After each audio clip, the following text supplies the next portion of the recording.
कारकर्दगी हींअर पूरे मुल्क में बहस जो मौज़ू बणियल आहे।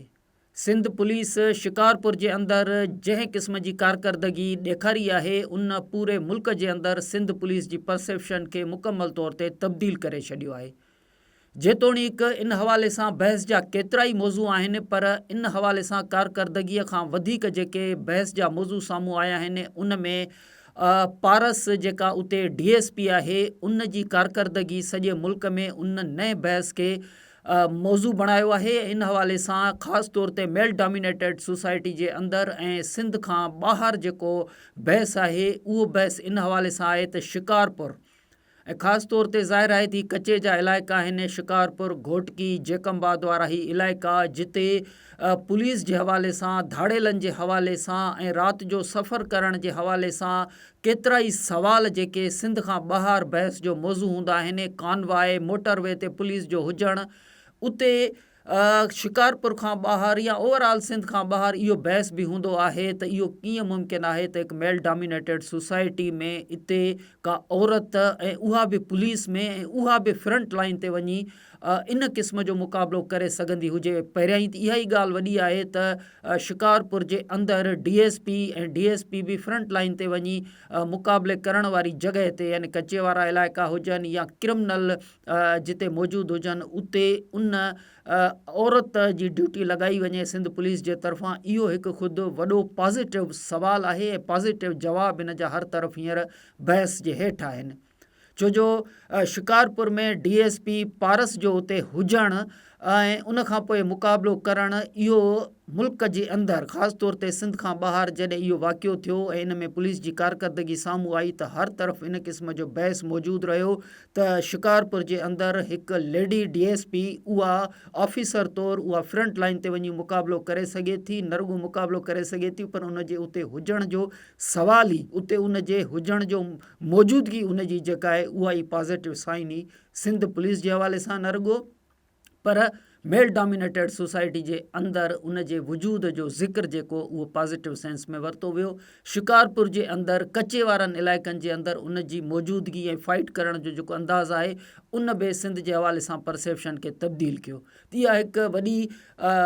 साइन आहे, पॉज़िटिव साइन आहे सिंध पुलिस ऐं सिंध जी सोसाइटी जे हवाले सां। न रुॻो इहो पर इन हवाले सां त जिते मर्द जेके पुलिस ऑफिसर हुजनि या पुलिस वारा हुजनि उते ड्यूटी करण जे हवाले सां उहे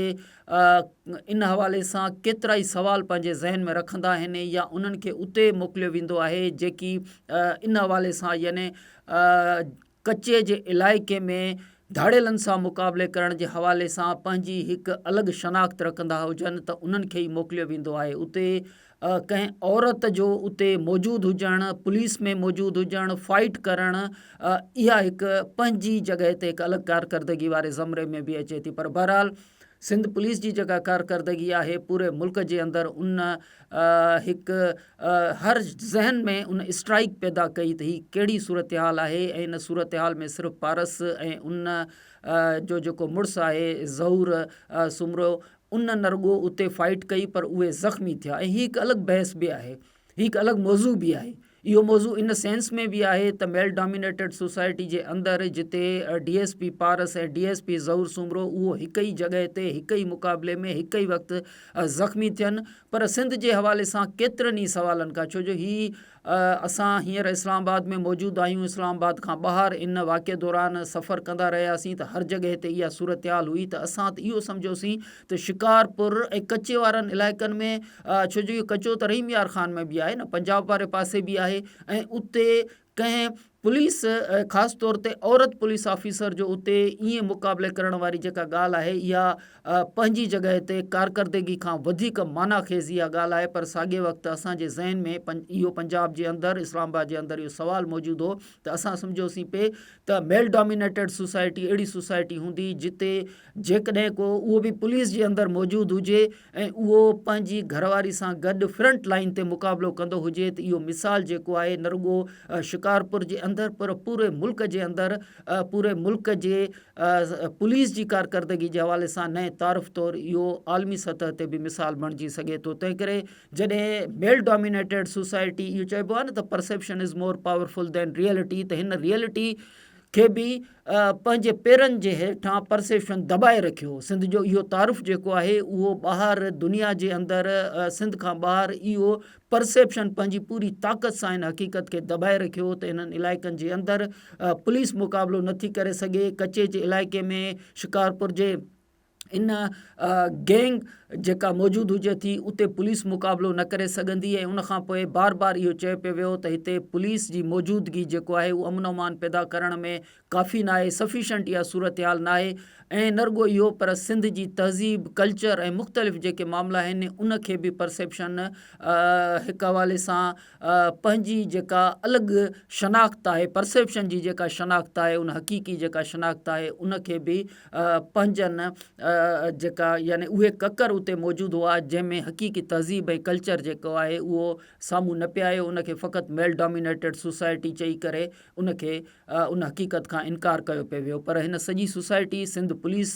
जी जेका साराह कराई आहे, इन सॼे जेको अमल जेको थियो आहे उन में न रुॻो जेके क्रिमिनल हुआ उहे क्रिमिनल मारिजी विया आहिनि। हींअर IG सिंध गुलाम नबी मेमण जेके आहिनि उहे उते सखर में पहुतल आहिनि। उन्हनि अयादत कई आहे DSP पारस जी ऐं DSP ज़हूर सुमरो ऐं उनखां अलावा वधीक जेके उते 2 पुलिस अहलकार ज़ख़्मी थिया आहिनि उन्हनि जी अयादत कई आहे। इहा बि ख़ुशी वारी ॻाल्हि आहे त समूरनि जेके ज़ख़्मी पुलिस अहलकार आहिनि उन्हनि जी सिहत बहितर आहे, उन्हनि खे कराची शिफ्ट करण जी ज़रूरत महसूसु न थी आहे। पर इन समूरी कारकर्दगी सिंध पुलिस जे तारुफ़ खां अलावा सिंध जी परसेप्शन खे तब्दील करण में बि मदद कई आहे, जंहिंजे लाइ सिंध पुलिस जो शुक्रियो अदा करणु तमामु लाज़मी आहे। ऐं उनखां अलावा पारस ऐं उन जे मुड़ुसु ज़हूर सुमरो जी जेका कारकर्दगी आहे उन जो जेको मुक़ाबले वारो मरहलो आहे उन जी तारीफ़ करण में तमामु लाज़मी आहे। बल्कि तारीफ़ खां वधीक उन्हनि जो शुक्रियो अदा करण वारी जेका ॻाल्हि आहे उहा हर तरफ़ सोशल मीडिया ते नज़र अचे पई, उन्हनि जो शुक्रियो अदा करण बि घुरिजे। त इन सॼी सूरत हाल में सिंध पुलिस जे हवाले सां यानी सिंध पुलिस खे सॼे मुल्क जे अंदरि पुलिस हर जॻह ते जीअं इंटीरियर मिनिस्टर जेके संजा ज़िया लंजार उन्हनि ख़िताब बि कयो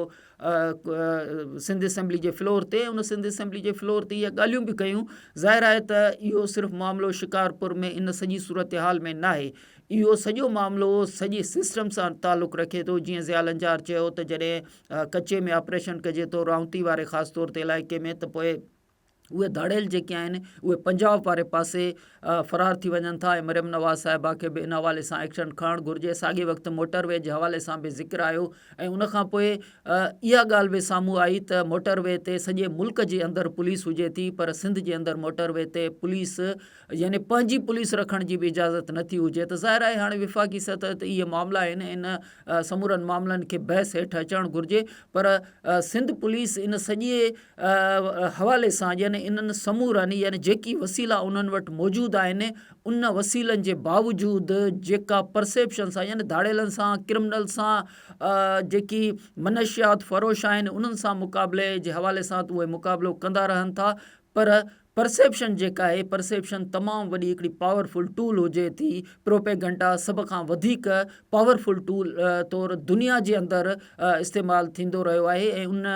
टूल सां बि सिंध पुलिस मुक़ाबिलो कंदी रही आहे। त सिंध पुलिस जी कारकर्दगी ज़ीरो रही आहे। सिंध पुलिस जेका आहे उहा कारकर्दगी ॾेखारे नथी सघे, सिंध पुलिस जी जॻह खे रिप्लेस कयो वञे। त इन क़िस्म जा जेके मामला आहिनि उहे हमेशह बहस जे हेठि रहिया आहिनि। पर इन सॼनि मामलनि खे सिंध पुलिस जी जेका ही शिकारपुर वारी कारकर्दगी आहे उन कारकर्दगी उन्हनि समूरनि सवालनि जा जवाब ॾिना आहिनि। हींअर सिंध पुलिस शिकारपुर जे अंदरि जेका कारकर्दगी ॾेखारी आहे उनखां पोइ हाणे सिंध पुलिस जे तरफ़ां जेके मुतालबा आहिनि उहे मुतालबा यानी उन्हनि जी जेका घुर्ज आहे जदीद तक़ाज़ाउनि मुताबिक़ उन्हनि खे जेका पुलिसिंग आहे जेका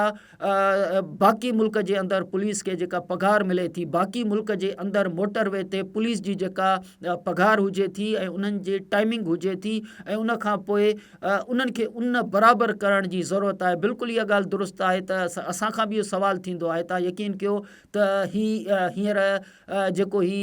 कैमरा ते मुंहिंजो कैमरामैन मौजूदु आहे, जॾहिं बि सिंध